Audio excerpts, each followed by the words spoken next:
So we talk a lot about creating one piece of content and then just kind of letting it fly out into the universe and not doing anything with it.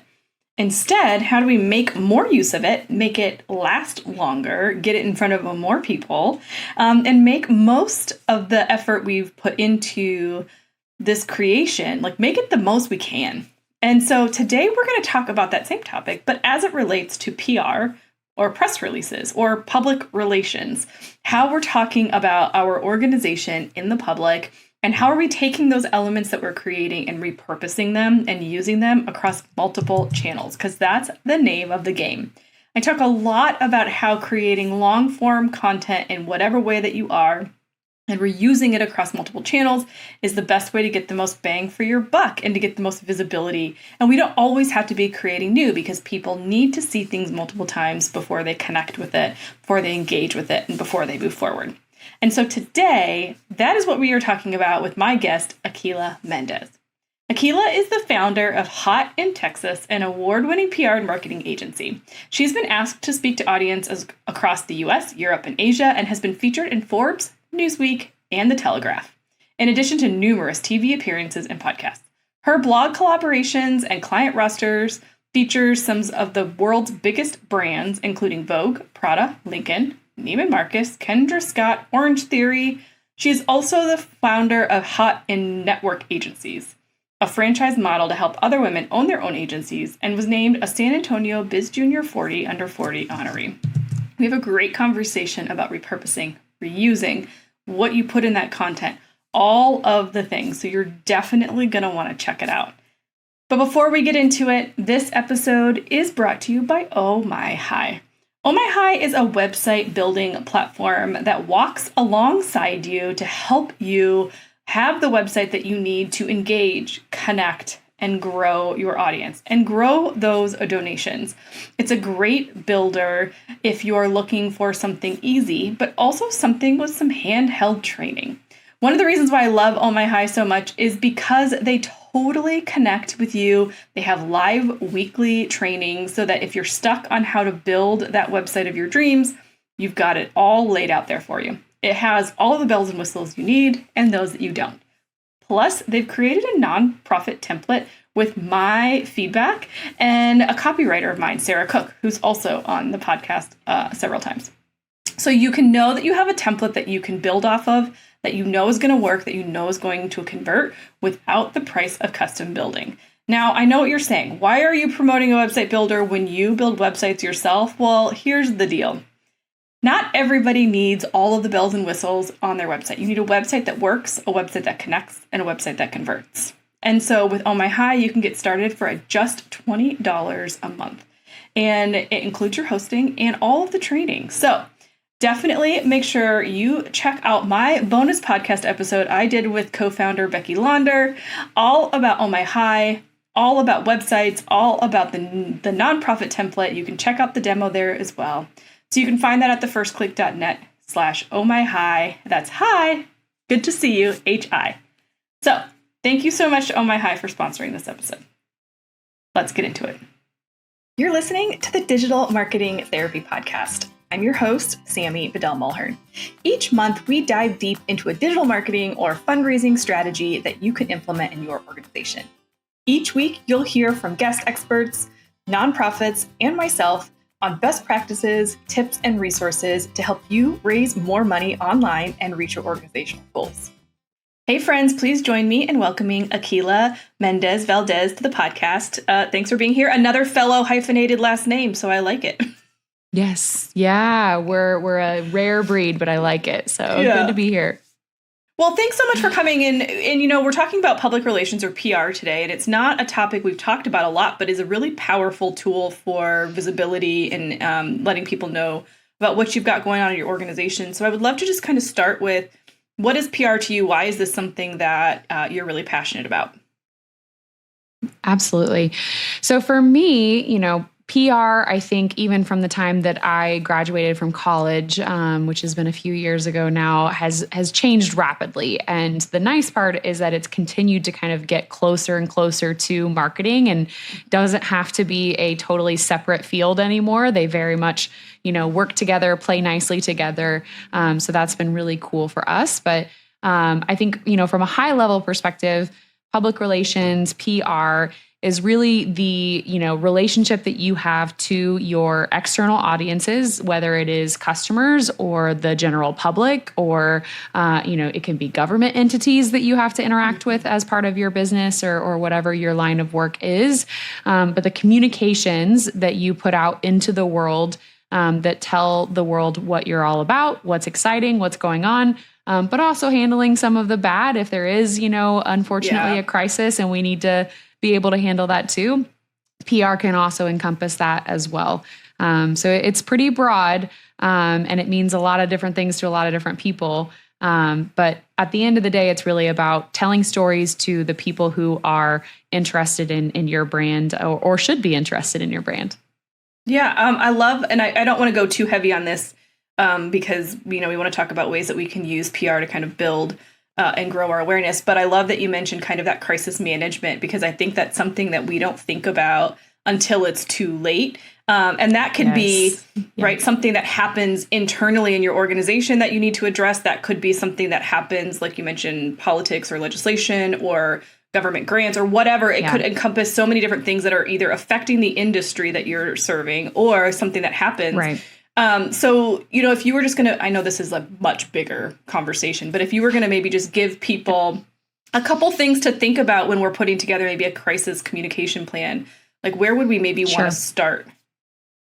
Right. Well, I think the key is to start before you're in the crisis. So you kind of alluded to that earlier that, once you're in the thick of the crisis, you're, getting pulled in a million different directions. So it's very hard to be strategic about your communications at that point.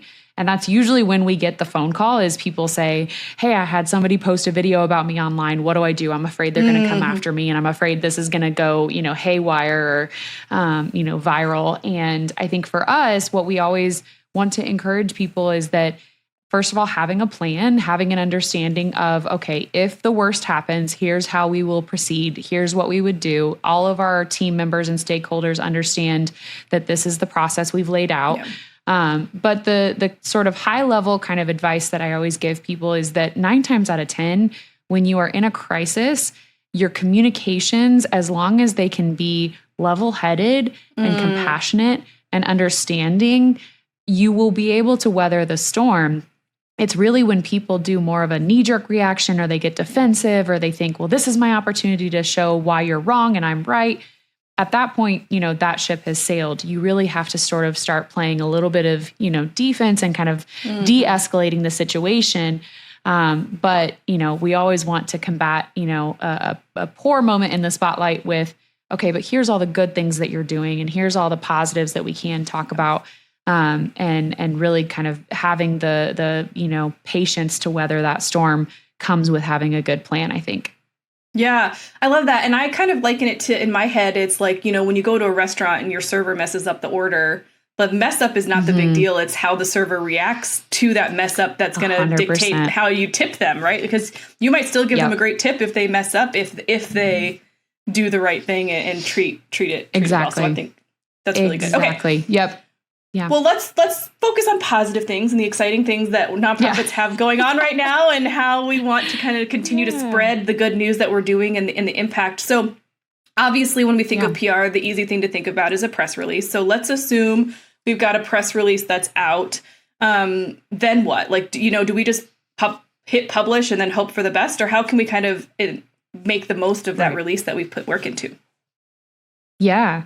Well, I think the most important part is, prior to releasing the press release, let's make sure that it's truly, newsworthy. The worst thing you can do is kind of put yourself in front of media and they're, going to dismiss it immediately if it doesn't actually resonate with what they talk about, what their audience wants to hear, if it's not personalized to them. So just a broad kind of blanket, we call it spray and pray press release, can a lot of times do a little bit more harm than good, where you're not going to see the results you want, and you're certainly not going to build a relationship with those reporters. So making sure that you've really thought through who is on your media list. Do they actually care about the things that you're sending them information about?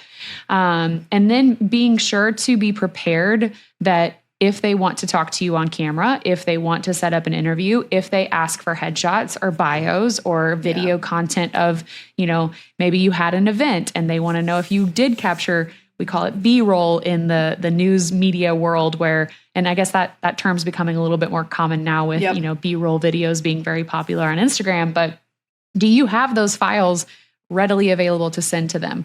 So I think making sure that you are ready before you hit publish, should those opportunities come your way, that you can say, yep, here's when we're available for that interview. Here's those media files you were asking for. Make that journalist's job as easy as possible. And then they will love to come back to you for additional stories or resources or be an expert for the next story that is relevant to you and your expertise.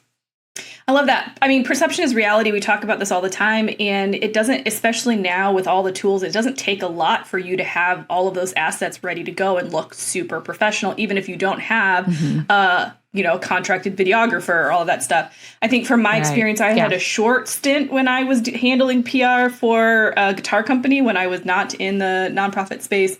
And we were a much smaller fish in a big pond. We did not have the bulk of the advertising dollars, but because they knew we had great photos, because we had great captions, because we could deliver quickly, they often came to us, more often than they should have for our ad spend to feature us in spotlights, or like when they're in a pinch, because they're like, we know you can give us something quickly. So I love that you said that, and it's totally true, to just kind of put those things in place. And curious your thoughts, those things are just things you want to have in place anyway. If it's a newsworthy story, you should have those things in place anyway to share on your own for social media. Yeah, absolutely. A lot of that content that you're sending to media, you can give media sort of the quote unquote exclusive and have a couple days to kind of be aware of this information, but then it can absolutely be repurposed for your social media, for your email list, for your blog. That's one of the things that we talk to, a lot of our clients about is, if a journalist is going to link back to your website, we want to be able to see that not only do you just have, that press release there in a standard kind of newsroom format, but maybe you also have some supporting blog posts that go along with it, or maybe you have an additional, page on your website that talks about that particular announcement or subject. So you're going to have a lot better luck getting a reporter to be willing to link back to those more specific pages of your website versus just the straight, homepage. And it's a nice SEO boost, but they have to really navigate their rules as far as what they can and can't link back to. So having some supporting owned content on your site regarding the topic that you're pitching is also really helpful as well. Yeah. Okay, so let's talk about, you said at the beginning something that I love, which is that PR and marketing are starting to become more integrated. We've already talked about a couple ways that is true. But kind of what are you seeing that's working really well as you're working with clients on combining a PR strategy with an existing marketing strategy?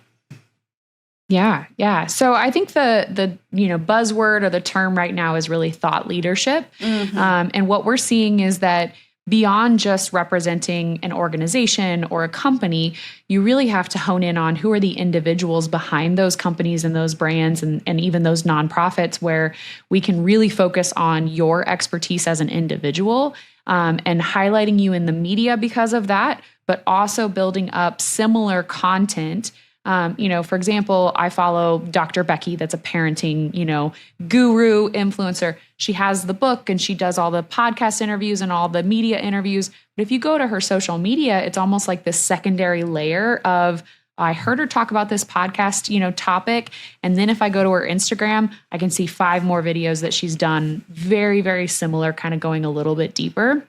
So if you're looking at your PR and marketing as kind of a holistic customer journey where they may discover you in one place, but they need to also be able to go and find you in other realms and other arenas and see the same messaging, deeper understanding of topics, but really honing in on, what is that that journey that you want the customer to go on. And whether it's a donor, whether it's a volunteer, how can you slowly reel them into getting involved and actually taking an action, taking a step towards reaching out and raising their hand to say like, hey, I want to be a part of this. So how do we do that inside of an organization if we don't maybe have like the standard public facing person that would be the kind of brand ambassador? I mean, can we do that with a handful of multiple people on our team as well, as long as the content is kind of consistent and like the formatting and things are similar? Yeah, absolutely. Or I think, media in particular always wants to know who are the individuals who are actually being impacted. So can we talk to a family or a student or, someone who is actually a beneficiary? And, for example, we do some PR for a local organization here that helps, children with special needs. And every year they elect or they nominate a ambassador from one of the kids who are being helped. And they are the ones who actually go out and do a lot of the media appearances for that year. And it's a really fun, super exciting thing for the kids to be the ambassador and they get to feel like a rock star. But at the same time, it also really gives us a great story to leverage to say, here is an actual person who's benefiting from this, not just a talking head. Oh, I love that. And also that allows you to kind of really prep that person. So you're not just throwing somebody out to the wolves to say, okay, we need somebody to show up for this media thing. Like you can kind of go through a process, coach them, make sure that the messaging materials are on point. So I think that's great. And what a great experience just for them to learn that skill set. If that makes sense for your organization, like that's super cool. I love that. Okay. No, absolutely. So what's the difference between like me issuing a press release about something that's newsworthy that our organization is doing versus me pitching media to get those spots like more proactively? Yeah. Well, I think it kind of lends itself back to the state of the media right now in general, where a press release is great in certain capacities where it really is warranted. If you have if you have a publicly facing company that has to do news releases when they make certain changes and things like that, yes, the press release still has, a place in that regard. But the pitch, I think when you're proactively, sending a journalist that you've really honed in on as, hey, they tell stories about organizations like ours all the time, or they have a series on our local news about other, nonprofits and things like that. If you can send them a 3-sentence paragraph saying, hey, this is why I think this is cool. This is when we would be available to talk about it. Are you interested or can I help, make that introduction? Very straightforward and to the point is oftentimes how they actually want to be pitched versus here's 5 paragraphs that you got to find, some time to dig into and find out where the newsworthy piece is. And they don't have time for it. So it feels like you're kind of taking the easy route to send them just a very quick pitch and literally a paragraph. But at the end of the day, sometimes it's actually more effective. Well, and they need content. So the quicker and easier you can make it, the better. And then directing them to where they can see and learn more if they want to kind of gives you a little bit a better chance. Like I know for me, I get pitched all the time for the podcast. And there's a couple key things that I want to know. I want to know that you actually know my my podcast is geared towards nonprofits, because most of the time that's not the case. I want to hear something a little bit specific, but then I want to be open for collaboration. Like I get so many pitches that are just like, hey, I saw your podcast. It's cool. I'd like to be on it. Let's chat. Like that's a hard pass. So you have I want to know that you actually, to your point, I know that this publication, this media outlet does cover things like this. So like that you just put a little bit of time into it. So I love that. I think that's great. Yep. Yeah, absolutely. Well, I think it just, again, your job is to make the media's life easier. They shouldn't have to hunt through and dig through and find out, okay, I think I do want to talk to them. You should be, and really, I think, it takes a little bit more skill to be effective in a paragraph than it does to write a dissertation. And you made some great points throughout that, but the punchy, 2 or 3, liner is sometimes even harder to write and be effective at. So it's a skill set nonetheless. Yeah. Well, so do you find that like taking some of those bigger pieces, if you because I do think it's harder to get smaller, For sure. So are there any tools or resources, like, do you have like a favorite AI tool that you use to kind of help you condense things down? Like, how can we kind of get out of our own way to kind of make because nonprofits are notorious for word vomiting absolutely everything that they do. And I think that's a big struggle is like, okay, well, what are we trying to accomplish with this specific thing? Let's get hyper-focused. Like, how do you kind of help people really distill that message? Yeah. We always ask people, number one, what is that superlative that we can speak to? Are you the best at this? Are you the first? Are you the largest? Are you the, whatever it is, can we hone in on a quick factoid of, this is why this is really unique and exciting? And then number two, is there a data point we can point to? Can we, give them an impressive number? It doesn't matter what the number is. Can we have a number that the media can latch onto and say 95 million was raised or whatever it is? Can we say something that'll really give them that, analytics kind of data point to reference? And then absolutely, we use, AI all the time in our work to help kind of distill down large chunks of information and say, okay, can you help me really give this a more impactful way to phrase it or something along those lines? And I think the big thing for us as marketers right now, the trend is going towards, obviously AI is not going anywhere. We're not going to be, seeing that go away at any point. But prompt engineering is really where everything is headed. So how can you leverage that tool in the best way possible and give it, what it needs to do its job the best? And I think that's really interesting and has been, something that I've been researching and doing a ton of fun kind of courses and things like that to even learn more about it myself. So yeah, I think being able to kind of hone in on that message with like, what is that superlative? What is that data point? And then I think the last thing I'll say to this point is that is where it's critical to bring in an outside, third party, whether it's a PR consultant or somebody else, because it may feel newsworthy and exciting to you, but having somebody who's not involved in the organization take a look at it and say, actually, I feel like this is not, the best that we can do. Let's tweak it here and there, and get that kind of outsider's input to really make sure it's the best possible pitch it can be. I love that you said that, because that's exactly where my head was going next. Because also I think sometimes when we're distilling things down, the hardest part is like, what is critical pieces of information that somebody's going to need to understand the action we need them to take or what have you, versus like the knowledge that we have in our brain because we live, breathe, and do this all the time. So I love that you said to bring in a third party.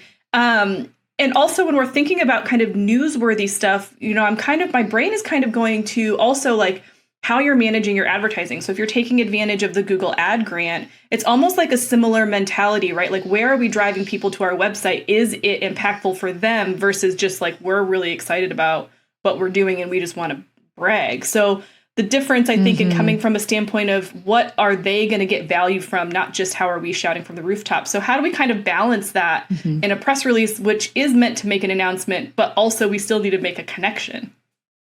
Right. Well, particularly from, a nonprofit standpoint, I think media wants to be able to see what's the true impact on the community. Can you put a number on that? Can you put a data point? Not just, hey, we're excited to be launching this new program. Tell us what it's doing. What is it actually going to achieve? What is, what's the things that you can point to in terms of funding or a grant or something along those lines where, again, there's that kind of data point. And then anecdotally, is there a human behind it that we can point to and say, this is the impact that was made. This is why this is a value to the community and why you should care. I think that's where you really, can put something together that catches a journalist's eye. And then, the last thing that I'll say, I think in that regard is you have to really watch that you're not getting too technical or jargony in your pitch as well. Because again, if you're writing it and you feel really passionate and you're in this all day, every day, it may seem like it's layman's terms to you, but when you're actually going and pitching it to the media, they have no idea what your industry terms are. They don't know that jargon. So breaking it down to the point, even like the New York Times is written at, I think like a, 7th grade reading level. Like it's, you really have to be able to break it down to be understandable by anybody, any person on the street. Yeah. And the caveat being, obviously, if you're in a technical industry or in the medical field or something where that is important and you're pitching to journals or like, scientific publications, Right, obviously, like that is the difference. But in general, I agree with you. And I feel like that is where we struggle the most with our clients on messaging just in general and our overall cohesiveness in our social media and on our websites is that piece where, I'll kind of, I don't want to say dumb it down, but like make the language, like you said, 7th grade level. And sometimes clients will get frustrated with me because they're like, that's just, you're watering it down. You're making it too basic. And so I think it's important to understand the purpose for what we're trying to do. So kind of, I'd love your thoughts on like when we're writing something that's more brand awareness versus writing something that's a little bit more, farther down the line, maybe somebody's given to us a few times and does know what we're doing a little bit more versus somebody who's intimately involved in our organization. Like how important is it to kind of think about those different audiences as well when we're talking about our messaging and kind of the story that we're pitching? Yeah. I think, the main thing is to understand like your goal here is to be known, liked, and understood. And if people feel like you are talking over them or they literally cannot understand the, beautiful 5-syllable word that you perfectly, honed in on and decided, that's wonderful. And you look really, really smart, but you're losing a lot of people who don't understand what you just said. So I get it. There's certainly a time to be, eloquent and verbose and take the, see there, I'm using a word that's like, come on, like you don't have to use that word. But I think that, there's a time and a place for that. The general mainstream news media is not that. So again, to your point, if you're writing for an industry publication or a professional journal or something along those lines, by all means, present yourself to be the most intellectual and, Einstein of your generation. But when you're writing for your local news station or you're trying to attract the attention of, that TV reporter that you saw, talking about a local nonprofit, they need to see it in layman's terms so that they know, okay, this is something the general public would also be interested in. Yeah. No, that's so good.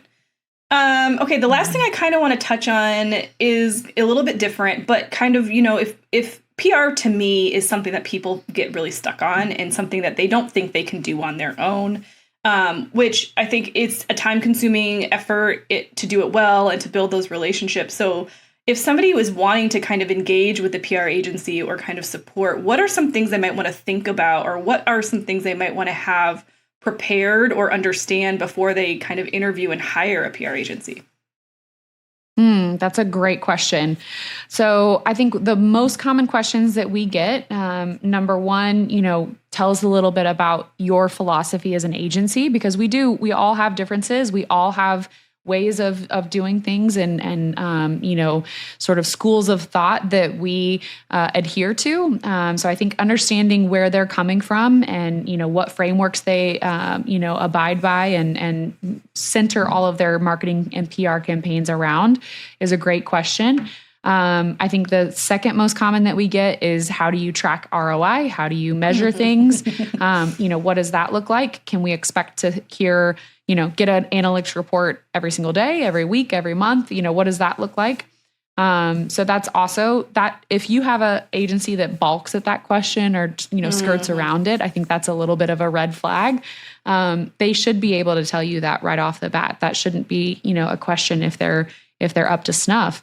And really, I think in general, just understanding if this is, you sort of have that energy check when you're in a call with somebody. Like, does this feel like somebody that I would want to spend time with? Does this feel like somebody that I would enjoy? You're going to have a very, very close relationship, ideally, with your agency. And they need you to, again, we talked about know, like, and trust.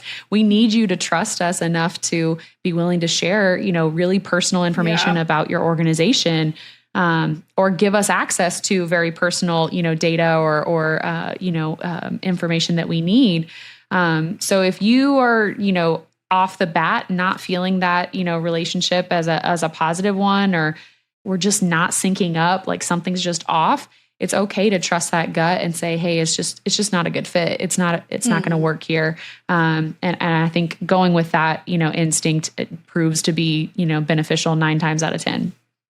Yeah, and I want to kind of double down on something that you said, because I get my referral partners all the time will ask me like, okay, well, who are you looking for? And for me, it's not the size of the organization or the longevity of the organization. It's their willingness to do the work and their willingness to be open to the things that we're recommending. And I think that's kind of, what you mentioned is like, how are we coming in as partnerships? You have to trust us and let us do some things that might push you a little bit outside of your comfort zone, but you hired us because we know what we're doing. And so I love that you kind of brought that up. Yeah. Well, and I think too, it's so tough because a lot of times, you hire us to get you out there and push you and be, in front of on stages and in front of new audiences and things like that. And then we get you those opportunities and we have organizations or clients that are like, no, I don't want to do that. I don't want to do that. It's I'm not ready now. Yes. Like, we're doing our job. If you, are not prepared for that, or that makes you super nervous, let's do some training. Let's get you, ready to go. But yeah, I think, that's always like, well, hang on, what are we doing here? Kind of moment that we have to work through. Yeah. Well, as we kind of wrap this up, Aquila, I would love for you to maybe just share kind of what you're excited about for PR as we go into 2025, as you're continuing to see like marketing and PR kind of continue to become more involved. I love that you mentioned, we help with, podcast guesting and getting on stages. And it's not just, straight up like, let's get into print and magazine. Like, what are you excited about for the rest of this year for your work and what you do?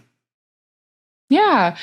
Well, I'll say, excited with a kind of caveat of like, I feel like it's very important work that we are doing right now. I think there is so much out there right now in terms of content and people, voicing their opinions about things and misinformation. And, the truth is very, very difficult to find these days. And so I hope that PR and communications professionals will become critical to helping make sure that companies are able to, and organizations are able to get their stories out there in a way that feels very trustworthy and very credible, so that we can kind of rebuild this, we call it like the post-truth, right? World that we're in. But I think that PR professionals have such an integral role in helping to, move past that or figure out how to solve that problem. And they always talk about, you're valuable until you don't have a problem to solve anymore. And we certainly have a lot of problems to solve right now. So I'm excited for that challenge. And I think that, again, we are very fortunate to have clients that are doing extremely important work. And it's just our honor to tell those stories. That's so good. Well, Aquila, if people want to connect with you, learn more about what you do, check out some of your resources, how can they do that? Yeah, we are all over most social media at Haute in Texas. So it's HAUTEI in Texas. And then our website is HIT, so HITPR.com. But I'd love to chat, love to connect on LinkedIn. I'm always available to, consult or be able to just kind of be a sounding board for questions like this. It's absolutely one of our passions to work with nonprofits as well. We've worked with nonprofits in all sorts of industries, between education and, human rights and animals and all the things. So for us, it's just a true pleasure to be able to do that work alongside our for-profit clients. But it's been such a pleasure. Thank you so much for having me, Sammy. Yeah, no, thank you so much for being here. It's been great. And we will have all of those links in the show notes at thefirstclick.net/305. Aquila, thank you for being here today. All right. Thank you. So thank you again to Aquila for joining me today. What a great episode. I hope that you got some great takeaways for how you're going to repurpose content and repurpose your press releases and kind of build and grow your strategy from there. You can again grab all of the resources and show notes at thefirstclick.net/305. But head on over to YouTube and let us know, what's your biggest key takeaway? What did you learn from this episode that you're most excited to implement?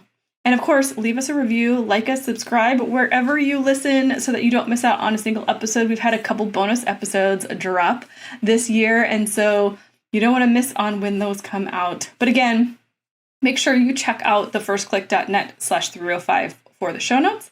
Check out thefirstclick.net/ohmyhigh for more information about the Oh My High website builder. And thank you so much for being here and listening. We'll see you in the next one.